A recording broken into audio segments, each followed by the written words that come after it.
नमस्कार विद्यार्थी मित्रांनो, आज आपण इतिहास हा विषय शिकणार आहोत. इयत्ता 9वीचा पाठ क्रमांक 5 आणि पाठाचे नाव आहे शैक्षणिक वाटचाल. याविषयी आपण माहिती पाहणार आहोत. मुलांनो, भारतीय शिक्षण व्यवस्थेतील मुख्य टप्पे आणि योजना यांचा थोडक्यात आढावा आपण या पाठात घेणार आहोत. भारतीय शिक्षण व्यवस्थेचे मुख्य 3 टप्पे आहेत. 1. प्राथमिक शिक्षण, 2. माध्यमिक शिक्षण, 3. उच्च शिक्षण. या शिक्षणाच्या माध्यमातून आपणास देशभरातील शिक्षण व्यवस्थेची कल्पना येते. भारतातील शिक्षणाचा प्रश्न किती जटिल आहे याची प्रचिती आपणास स्वतंत्र भारतातील पहिल्या म्हणजेच इसवी सन 1951च्या जनगणनेत आली. पहिल्या जनगणनेत साक्षरता प्रमाण 17% होते. मुलांनो, दर 5 वर्षांनी जनगणना होत असते. 1951 नंतर साक्षरतेचे प्रमाण किती होते ते आपण पाहू. 1971 साली साक्षरतेचे प्रमाण 34% होते. 1981 साली साक्षरतेचे प्रमाण 43% होते, तर 1991 साली 52% होते आणि 2001 साली हेच साक्षरतेचे प्रमाण 64% होते.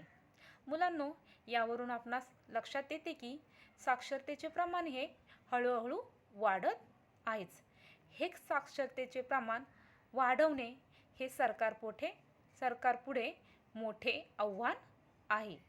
या आव्हानाचा सामना करण्यासाठी सरकारने अनेक उपाययोजना केल्या. त्या कोणकोणत्या उपाययोजना होत्या त्या आपण पाहणार आहोत. प्राथमिक शिक्षणाच्या माध्यमातून सरकारने कोणकोणत्या उपाययोजना केल्या ते आपण पाहणार आहोत. प्रथम, प्राथमिक शिक्षण म्हणजे काय ते पाहू. 6 ते 14 वयोगटातील विद्यार्थ्यांना जे शिक्षण दिले जाते त्याला प्राथमिक शिक्षण म्हणतात. 1988 मध्ये केंद्र सरकारने प्राथमिक शिक्षणाचा प्रसार व शैक्षणिक दर्जामध्ये सुधारणा करण्यासाठी खडू-फळा योजना सुरू केली. ही योजना ऑपरेशन ब्लॅकबोर्ड या नावाने ओळखली जाते. शाळांचा दर्जा सुधारणे, किमान शैक्षणिक गरजांची पूर्तता करणे, सुयोग्य अशा किमान 2 वर्गखोल्या, स्वच्छतागृह, 2 शिक्षकांपैकी 1 स्त्री शिक्षिका, फळा, नकाशा, क्रीडा साहित्य, प्रयोगशाळा साहित्य यासाठी सरकारने निधी उपलब्ध करून दिला. या योजनेमुळे प्राथमिक शिक्षण व्यवस्था गतिमान होण्यास सुरुवात झाली. तसेच 1994 मध्ये प्राथमिक शिक्षणाच्या सार्वत्रिकरणासाठी जिल्हा प्राथमिक शिक्षण कार्यक्रम म्हणजेच DPEP सुरू करण्यात आला. महाराष्ट्रासह 7 राज्यात हा उपक्रम सुरू झाला. प्राथमिक शाळेत मुलांची 100% उपस्थिती, विद्यार्थी गळती रोखणे, मुलींचे शिक्षण, दिव्यांगांसाठी शिक्षण, प्राथमिक शिक्षणावर संशोधन व मूल्यमापन, पर्यायी शिक्षण, समाज जागृती इत्यादी उपक्रमांचा समावेश यामध्ये होता. विद्यार्थ्यांचे योग्य पोषण व्हावे म्हणून 1995 मध्ये मध्यान्ह भोजन योजना सुरू करण्यात आली. अशा प्रकारे प्राथमिक शिक्षणाच्या माध्यमातून सरकारने अनेक उपाययोजना करून साक्षरतेचे प्रमाण वाढवण्यास मदत केली. दुसरा आहे माध्यमिक शिक्षण. भारत स्वतंत्र झाल्यावर शिक्षण मंत्री मौलाना अबुल कलाम आझाद यांनी शिक्षण क्षेत्रात आमूलाग्र बदल घडवून आणण्याचे ठरवले. यासाठी त्यांनी विद्यापीठ शिक्षण आयोग नेमला. या आयोगाने माध्यमिक शिक्षणासंदर्भात एक स्वतंत्र आयोग नेमण्याची शिफारस केली. त्यानुसार 1952 ते 53 मध्ये मुदलियार आयोग नेमला. यावेळी भारतात 11+1+3 असा शिक्षणाचा आकृतिबंध होता. या मुदलियार आयोगाने कोणते काम केले ते आता आपण पाहू. या आयोगाने माध्यमिक शिक्षण अभ्यासक्रमाचे स्वरूप, शिक्षणाचे माध्यम, अध्यापन पद्धती याचा अभ्यास करून शिफारसी केल्या. या आयोगाने उच्च माध्यमिक वर्गाची संकल्पना मांडली होती, परंतु संपूर्ण देशभरात त्या व्यवस्थेची अंमलबजावणी करणे अवघड होते. म्हणजेच मुदलियार आयोगाने ज्या शिफारसी केल्या होत्या किंवा जी संकल्पना मांडली होती ती संपूर्ण देशभरात राबवली जाईल हे शक्य नव्हते. म्हणजेच माध्यमिक शिक्षणाच्या माध्यमातून सरकारने आयोग आणि विद्यापीठ शिक्षण आयोग नेमून साक्षरतेचे प्रमाण वाढवण्यास मदत केली. पुढचा आहे कोठारी आयोग. 1964 मध्ये डॉक्टर DS कोठारी यांच्या अध्यक्षतेखाली एक आयोग नेमण्यात आला. या आयोगाच्या कामकाजात JP नाईक यांचे मोलाचे योगदान आहे. या आयोगाने माध्यमिक, उच्च माध्यमिक व विद्यापीठीय स्तरावर 10+2+3 हा आकृतिबंधाचा पुरस्कार केला. या आयोगाने कोणकोणती कामे केली तर कोठारी आयोगाने शिक्षणाची एकच राष्ट्रीय पद्धत असावी, मातृभाषा हिंदी व इंग्रजी भाषांचा शिक्षणात समावेश करावा, शिक्षण तळापर्यंत झिरपवण्यासाठी निरंतर शिक्षण, प्रौढ शिक्षण, पत्राद्वारे शिक्षण, मुक्त विद्यापीठ असे उपक्रम सुचवले.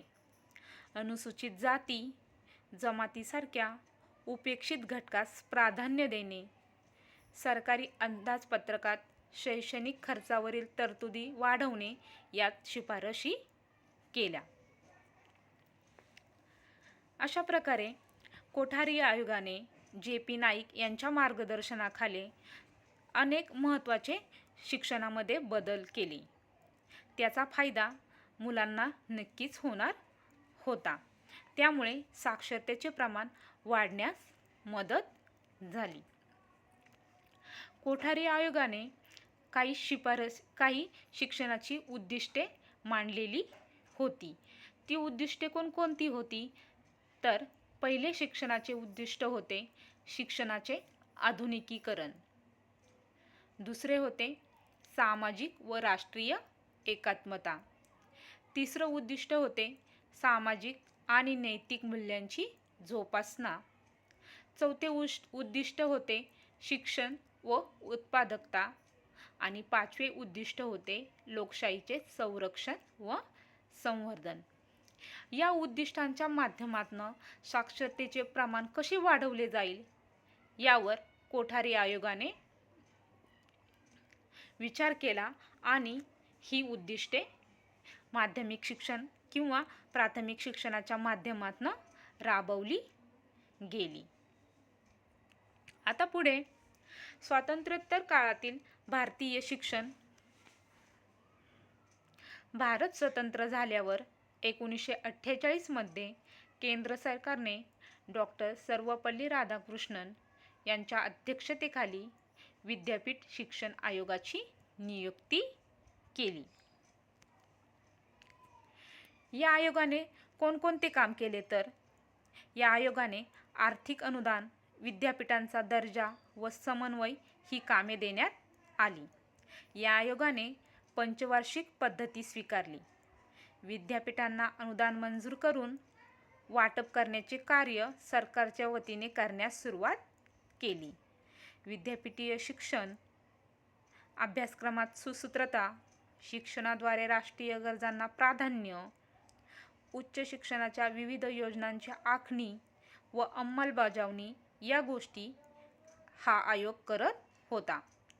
या आयोगाने विद्यापीठ विकास परिषदा स्थापने, पदव्युत्तर अध्यापनासाठी प्रगत अध्यापन केंद्रे, नवी विद्यापीठे स्थापन करणे यात मोलाचे कार्य केले. भारतात दूरदर्शनचे आगमन झाल्यावर कंट्रीवाईड क्लासरूम या कार्यक्रमाचे या आयोगाच्या वतीने दूरदर्शनवरून प्रसारण करण्यात आले.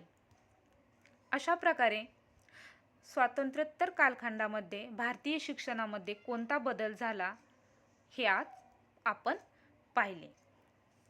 तर मुलांनो, आता आपण या पाठामध्ये प्राथमिक शिक्षण, माध्यमिक शिक्षण, कोठारी आयोगाची उद्दिष्टे, स्वातंत्र्य कालखंडातील शिक्षण, त्याची कार्यपद्धती याविषयी माहिती पाहिलेली आहे.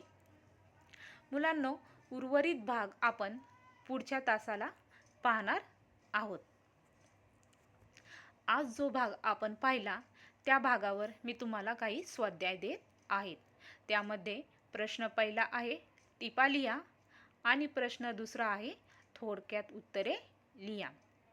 हा स्वाध्याय तुम्ही मला लिहून पाठवणार आहे. उर्वरित भाग आपण पुढच्या तासाला पाहणार आहोत. धन्यवाद.